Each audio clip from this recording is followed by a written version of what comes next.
So these are global leaders assuring Israel of their support in the face of attack and the war with Hamas. Now I have in studio with me Her Excellency Shnomit Sofa here with me in studio. She's the Israeli ambassador to Ghana, and we'll be speaking on this particular development in Israel. The war is still ongoing. Yes, yesterday there were shells and bombing in some part of Gaza, and there are issues that have been raised by international media. But today we're going to have the conversation as well with her to get the in-depth issue that have led to where we are and a possible solution that we're looking forward to in order to bring peace in Israel, as well as what is happening with Palestine as well. Excellency, it's good to have you in studio. Thank you, Winston. It's good to be here. Thank you very much. Wonderful. Before we move to the conversation, I would like to first of all ask, how are you doing? Thank you very much for this question. I must say that it's difficult to describe how I'm doing. I would like to quote a very famous poet in Israel, Chaim Guri, who said, "I'm as good as my people." And currently we are at war. We're facing many challenges, and it's not an easy time for Israel. These are trying times for us. All right. I would like to know what has led us to where we are today since the case where Israel decided to leave the Gaza Strip from the years back and currently to the case where the war began. Well, Israel was in control of the Gaza Strip ever since 1967 until 2005, where we have decided to unilaterally withdraw all Israeli presence from Gaza Strip. So we took out every last Israeli, be it military or civilians, and we let the Palestinian Authority take control of this territory. And then in 2007, Hamas toppled the control of the Palestinian Authority, took control of the Gaza Strip, and it's been under a terror regime ever since. And since then, we have constantly suffered ongoing rockets and missiles launched at Israel, trying to hurt Israelis indiscriminately. And we have tried all kinds of arrangements. We had all kinds of military operations against Hamas.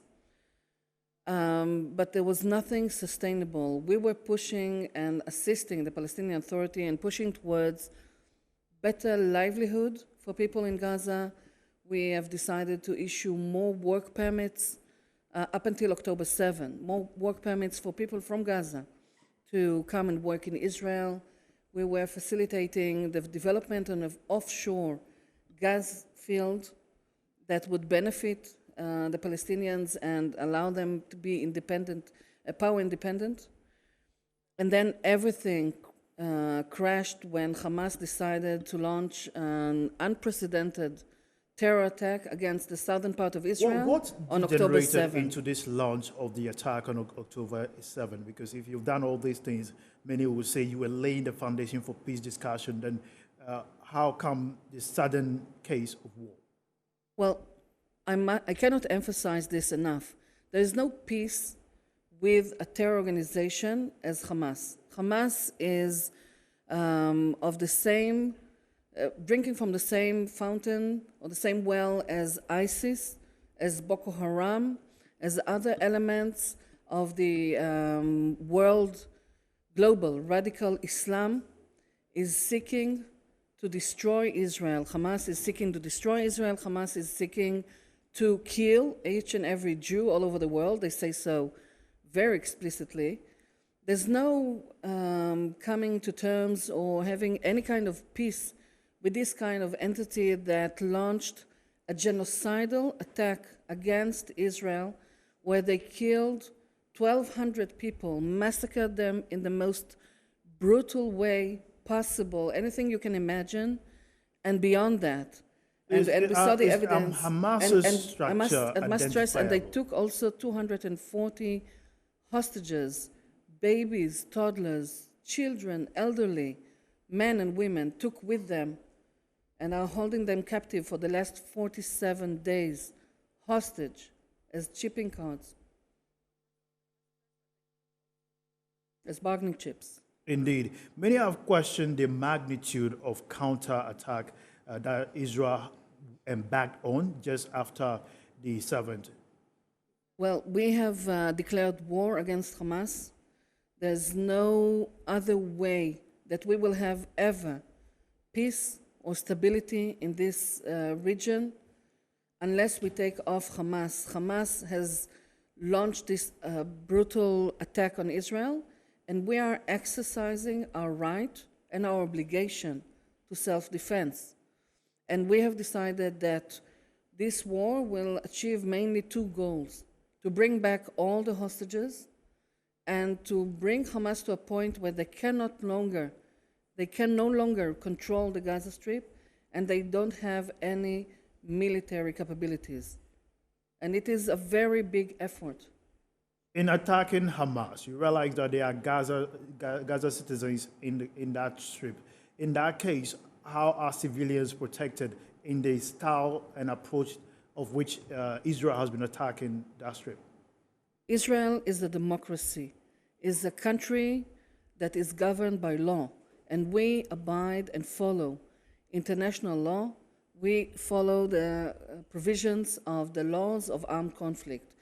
Therefore, we do not target civilians, and we make sure that any target that we are aiming at is military target, and it is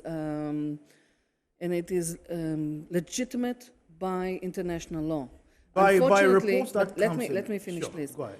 Unfortunately, the fighting is taking place in a very heavily populated area.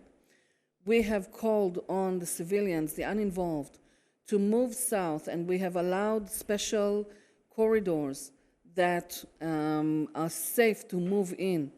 And we have dispatched this information to people in Gaza by distributing leaflets and phone calls and social media and making the information known and asking them to leave the war zone and move to a safe place in the southern part of Gaza Strip.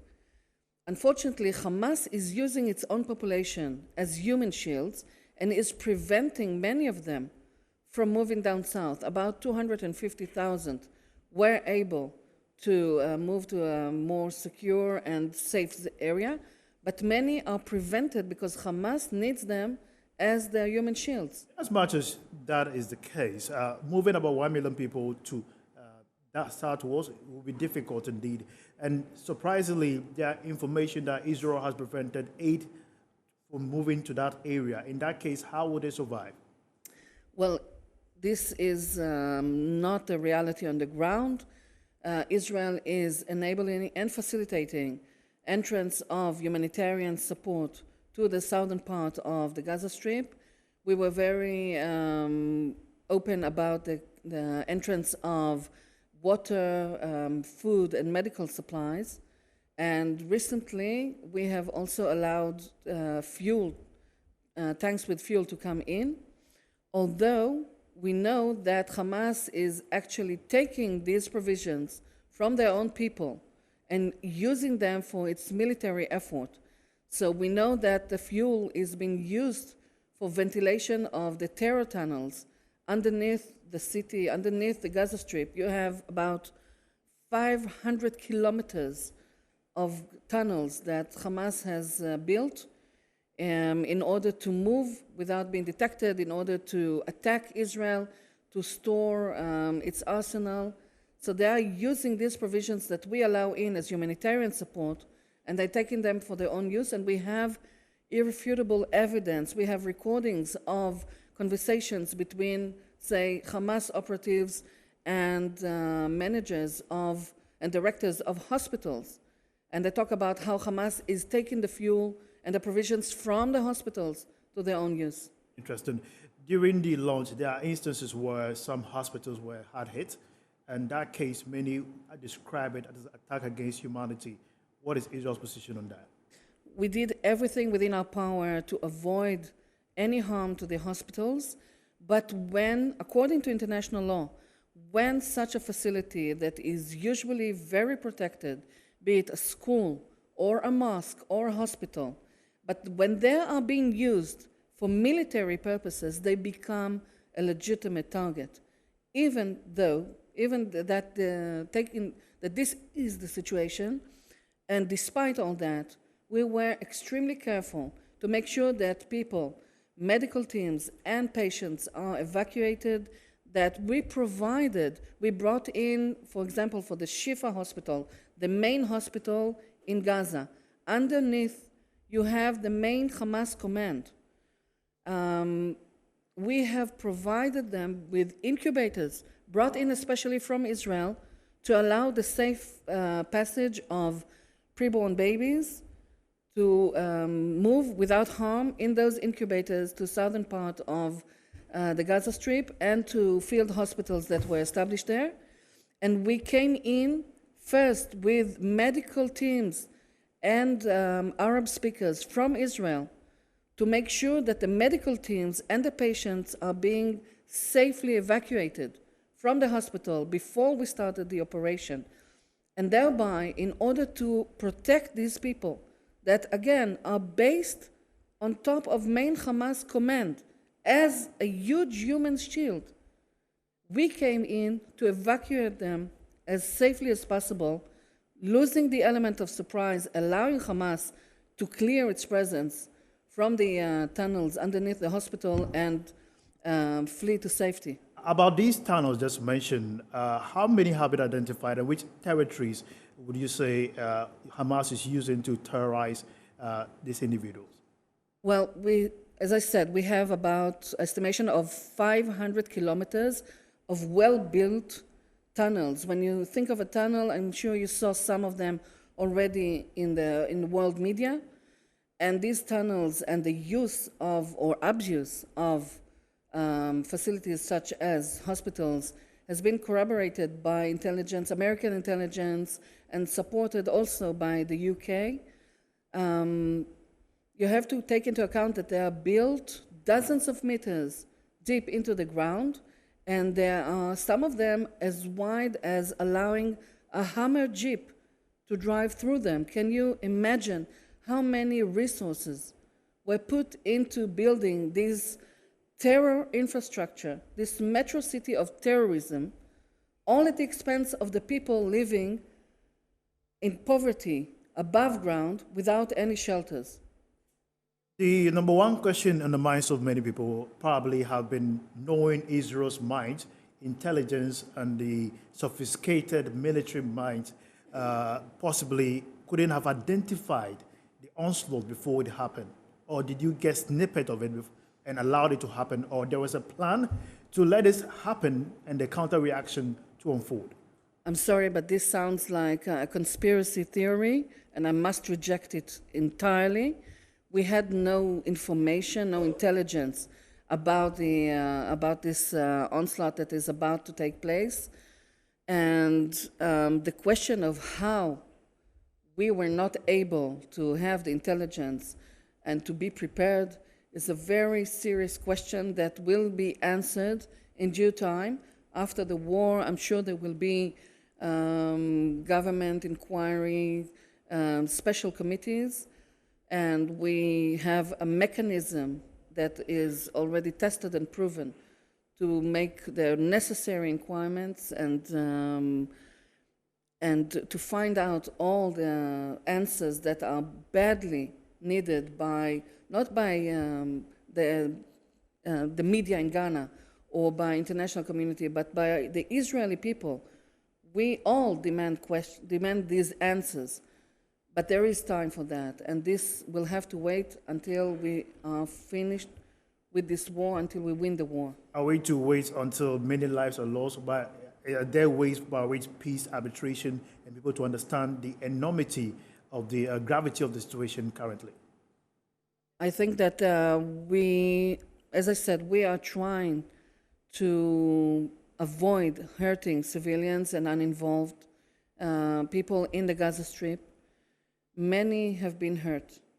Every innocent life that has been taken and lost is a tragedy. But we are doing our utmost to avoid that. one of the reasons that this is taking so long, so much time, is because we fight in an urban area where the fighting is from house to house and building to building. Many of them are booby-trapped. There is fighting with Hamas terrorists on the ground.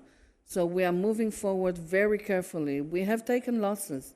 We have a number of our soldiers already killed, and this comes at a cost, very painful cost to Israel. But we are determined to win this war. We cannot suffer again this kind of threat, that this kind of carnage that we saw, by the way, systematic, methodical rape of women and girls. And I think it's extremely important to touch this point because we are approaching November 25th, where it is the International Day of Combating Violence Against Women. And it's extremely important to understand that the rape and gang rape of women and girls in that attack on October 7, it was planned up to the point that the terrorists, they had names of families and their locations in the kibbutzim, in the localities in southern Israel. Some of them carried notes with them, how to say in Hebrew, take off your pants. They came as prepared as to that level. And there's multiple evidence to show that this horrific crime against humanity and war crime of the most heinous kind has been taken against Israeli women and girls, and we fear the worst about the women and the girls that are now hostage in the Gaza Strip somewhere. It is obvious that the United States, alongside certain, possibly China and some countries, it appeared that U.S. and Israel are not members of the International Criminal Justice Court and the International Criminal Court. Is that the case? We are not members, and the International Court for Justice or the International Criminal Court are both mechanisms that were established to prevent a case where a certain country or territory is unable to investigate and have the proper judicial system to judge whoever that was a person or an entity that violated international law. So in that This instance, is not the case in Israel. The international standard that you say there will be inquiry in all the necessary assessment of what led to a lot of casualties. That means at the end of the war, the international community may not get the cases justified. This is an ongoing dialogue, but at the end of the day, we have to remember that currently most of the international media is basing their reports on numbers and figures provided by the Hamas-controlled Ministry of Health. How can you actually make sure that these are the right figures and facts? I remind you that only 3 weeks ago there was an alleged attack on one of the hospitals, Al-Ahli Hospital, and Hamas released the figures of 500 casualties. All the media followed suit without questioning. At the end of the day, it turned out that the attack was a misfire of a Palestinian Islamic Jihad rocket that misfired, and instead of hitting a target in Israel, fell within the Gaza Strip. By the way, since October 7, we have experienced about 9,000 rockets launched at Israel, indiscriminately trying to hurt as many people and everywhere. Of them, about 20% have misfired and fell within the Gaza Strip, hurting and killing people. So identifying the people that were killed by the Palestinian and the Hamas and terror organizations on fire is one question to be addressed. And the other one is, at the end of the day, we saw that the number of victims at that hospital was a couple of dozens, which of course is a tragedy. I'm not saying that there's any of course, we are sorry for innocent lives that are being lost. But it is nowhere near the figures and the facts that were released. So I would advise international media to be very careful when you look at facts and figures released by a terror organization and not follow every information that is released from Gaza authorities. The UN president, the U.S. President Joe Biden, in one of his speech, as the war is ongoing, stated that there were instances where babies were beheaded and some kind of atrocities. And according to anonymous media, which probably were not controlled by most of the high-powered institutions, it appeared that information was rather false, and later it was confirmed that indeed not that beheading of children were not accurate. In those instances, are we to believe what is coming from other media houses or just what is coming from Israel? I would advise people to believe their own eyes. We have released by official channels and social media so many pictures and footages of the people that were brutally killed by these terrorists. Many of these pictures and footages were broadcasted on social media by the terrorists, taking so much pride of their ability to kill Jews that they were taking these footages and releasing them to social media, sometimes as they were killing the victim, and using sometimes the victim's mobile phones to release this to all kinds of social media accounts. And the pictures are horrible. I will avoid from being too graphic about the descriptions. We have held an accumulation of raw footage of the terrorist attacks, and we screened them, and I'm sure you saw some reports about this. We screened them. It's about a raw footage of about 40-something minutes. People cannot withstand the atrocities that are displayed to them. Raw footage, unedited. You see with your own eyes. After that, you don't have any questions. I don't know how people can sleep at night afterwards. I've seen this footage. It's horrific. It's something that really keeps me awake at night, but it is a very clear demonstration to the level of the genocidal attack that was released by thousands of Hamas terrorists. And it is a very clear evidence of the level of brutality. And if we ever talk about peace, Hamas cannot be any element in this equation. I believe Hamas is not Palestine. So in that instance, is there any collaboration between Palestinian Authority and Israel in resolving and dealing with this issue, Hamas, which you describe as a terrorist organization? Well, currently there's no much negotiation or much dealing between Israel and the Palestinian Authority. We are currently at war and we're focusing on Hamas, and the Palestinian Authority is working on controlling the territory of the West Bank, and Hamas is mainly located in Gaza. It is trying to operate from the West Bank, and we are also fighting terror cells that are operating or trying to operate from within the West Bank territory. And hopefully, after the war, there will definitely be a new paradigm in the Gaza Strip, and hopefully it will be eventually lead to more stability. Thrice you've mentioned after the war, when the war ends, are we expecting a definite timeline, looking at how things are moving now? Will this war end, and how sure or how soon are we looking at? Well, I cannot share any specific time frame. We have to achieve the goals that is releasing of all the hostages, which is paramount task and obligation of the State of Israel. This is the bare essential of the contract you have between government and society, between the government and its people, that they will be protected, and we will do everything that is necessary to bring them back home. And also, as we have seen, the only way to deal with this evil, this ISIS-like entity that is controlling with an iron fist the Gaza Strip, is to eliminate its military capabilities and make sure that they will not be able to govern the Gaza Strip. These are the goals of this war.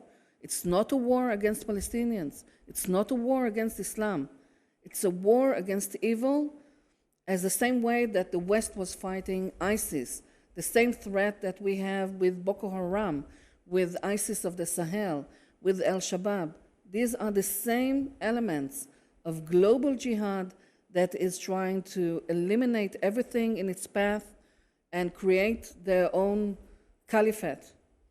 Israel and Palestine seems to be having a common enemy, which you describe as Hamas. Then would there have been a better way of handling it? We have tried everything that we could think of and more. And I must remind everybody that we had a better engagement and stability on October 6th. The thing that changed on October 7 was this horrible attack on Israel. What were the details of the agreement on the set? Currently, we have agreed to a deal that was brokered and mediated by US President Biden, by Egypt and Qatar, and we thank them for that. Currently, we're talking about Hamas releasing 50 of the hostages, and in the duration of 4 days, in a couple of batches, whereas Israel will release 150 terrorists and from Israeli prisons, and this will also be done in batches. And at the same time, there will be a pause in the war. Unfortunately, this will play very well into Hamas' hands, but again, our paramount obligation is to the lives and the safety of our hostages. In terms of support, what sort of support is we had the French President Macron speaking on that. We had the Joe Biden speaking on that. What kind of support are they giving Israel currently? And we just saw that UK Prime Minister Sunak also speaking in very strong terms in favor and the support of Israel. We saw many world dignitaries, heads of states, foreign ministers visit Israel to demonstrate their solidarity. And the support is given in many ways. I mean, for example, US was able to assist in the mediation of releasing the hostages. The US also, if you remember, the very, very strong speech of President Biden, who said to any other element in the region who thinks of escalating the situation, one word, don't. And that word was addressed to Hezbollah in the north, southern Lebanon, north of Israel, and to Iran, who is the entity that is financing, supporting, and giving guidance to those challenges and threats on Israel, be it Hamas, be it Hezbollah. They finance them with the amount of close to $1 billion per year. The Houthis in the south, in Yemen, that have already declared war on Israel. Why would the Houthis declare war on Israel October 31st and already launched both cruise missiles and ballistic missiles against Israel, and now taken hostage, hijacked a cargo ship that has been sailing close to Yemen shores? They thought it had Israeli presence. Actually, it's a British ship, partially owned by an Israeli company, but there was no Israeli on board. And now the Houthis are openly threatening crucial cargo and commerce lines in the Red Sea and in the Gulf of Aden. So Iran is behind all these elements, trying to push forward towards the destruction of Israel. One thing I would like to ask, possibly after this break, is why Hezbollah has decided to launch against anything Israel? That is a very question I'd like you to address when we come back from this break. You're still watching Good Afternoon Ghana live on Metro TV. We take a break. When we come back, still the case of Hamas-Israel war. Stay tuned.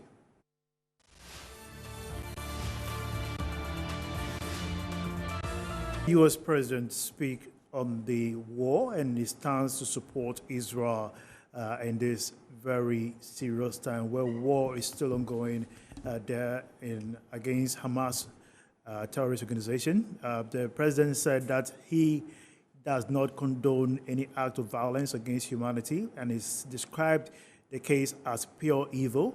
And here with me still in studio, Her Excellency Shnomit Sofa, the Israeli ambassador to Ghana.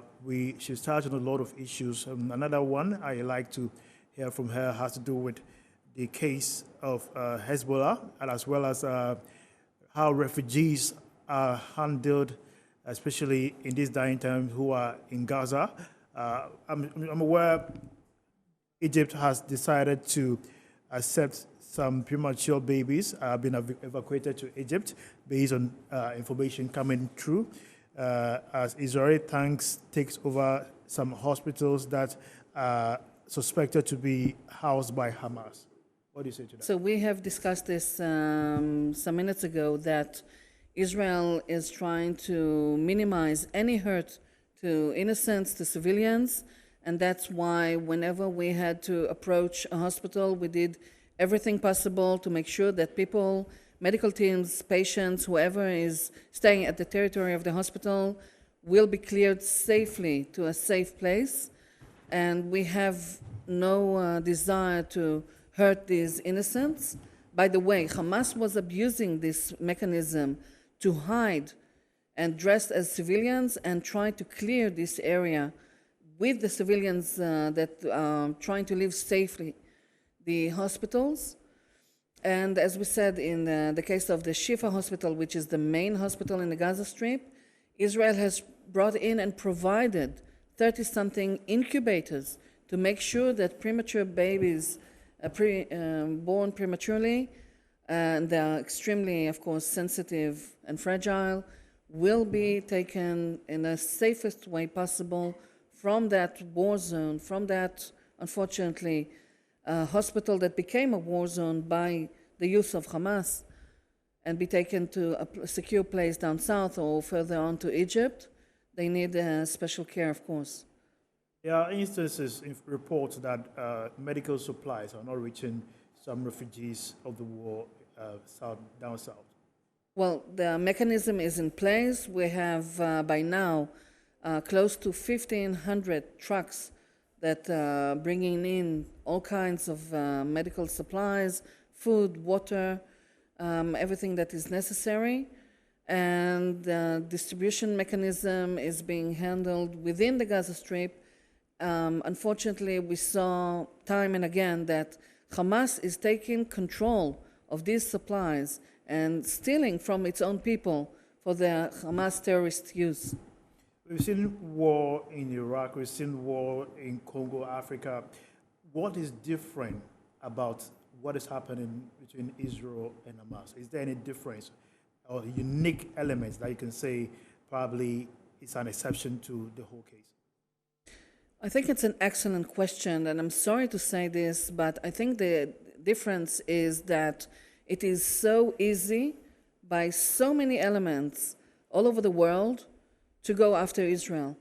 When you had war, and there's still ongoing war in Yemen, and you had over 300,000 casualties, and you had thousands and thousands of children killed or die in famine, did you see people taking the streets in London, in Belgium, all over the world, in tens of thousands and even more, calling for the end of this war, calling for the end of the suffering of these poor people in Yemen?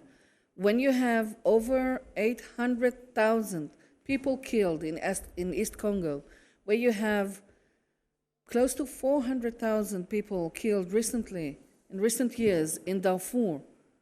Where is the world, rage against the suffering of the innocents? We see nothing like that. But when Israel is involved, and I'm sorry to say that, but this is a very clear indication, you cannot deny it, of anti-Semitism. When you have Israel, when you have Jews, then you have hundreds of thousands of people take the streets in so many parts of the world against Israel. When this conflict, as bloody and horrible as it may be, does not involve Israel, you don't even hear about it in world media. When was the last time that you saw news from Darfur, which just experienced a slaughter of over close to 800 people just a week or 2 weeks ago?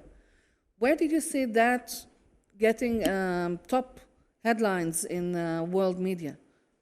This is double standards, and double standards are a clear sign of anti-Semitism. If this double standard, because if you Google online, it appears as if every time war, civil unrest, attacks has always been Israel. Why does Israel always seems to be like the victim in this case? And you can relate that to the issue or unrest from the time of Hezbollah, how they've been inspiring possibly a case against Israel.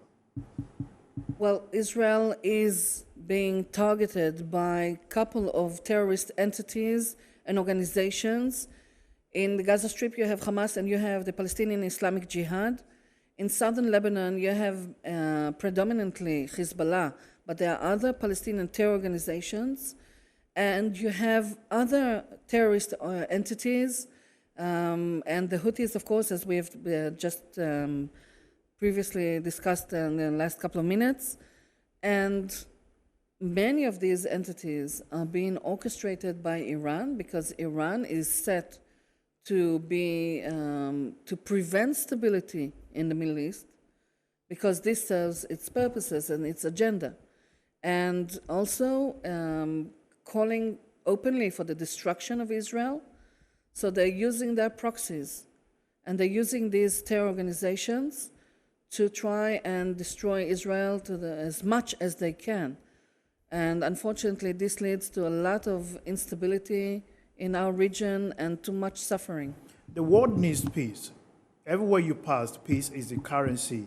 By the peers, it has become the most expensive commodities currently. In that instance, what is the Prime Minister's strategy to end this completely? Because the world wants to work with Israel. Trade activities, all those supplies have all halted with Israel. Now the focus has been on war. There is no diplomatic alliances, and many more things have been placed on hold. Yes, unfortunately, we saw that only about 2 months ago, on September 15th, we were celebrating the 3 years to the normalization that we were able to achieve between Israel and Gulf states such as United Arab Emirates, Bahrain, also with Morocco. There was some progress done with the Sudan. And just towards the end of September, we saw delegations from Israel, ministerial delegations, visiting conferences in Saudi Arabia.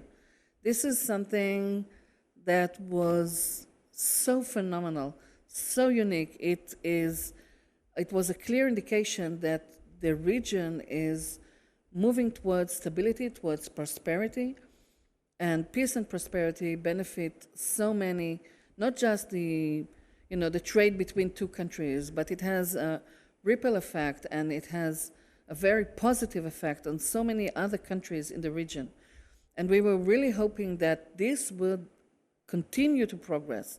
Eventually, one day, that we will have normalization with Saudi Arabia entirely.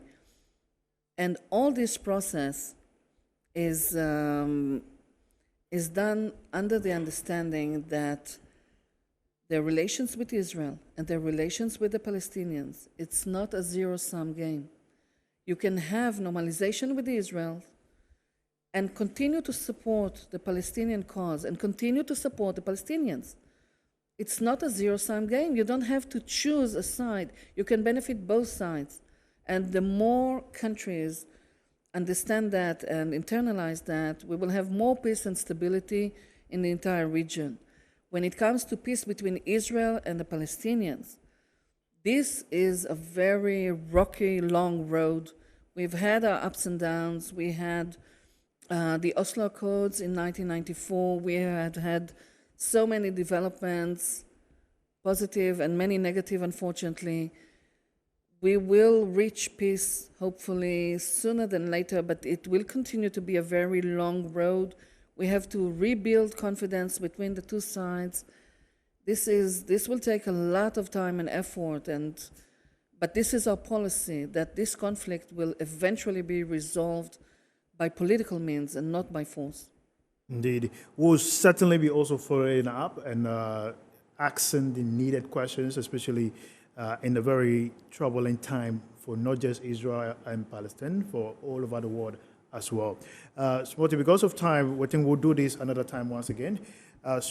Excellency Shomit, so far, she is the Israeli ambassador to Ghana, and she's been with me here in studio discussing the Hamas-Israel war. I'm sure you watching for the first time, you've gained some insight and got some clarity about the situation currently happening in Israel. We'll be building up to this particular development because the war is still ongoing, and listening from Joe Biden and the UK Prime Minister and all the related superpowers supporting their weight behind Israel. I'm sure it's going to be a very interesting road ahead of us. My name is Winston Taki. Thank you for watching. Good afternoon, Ghana. We'll be back with more. Stay tuned.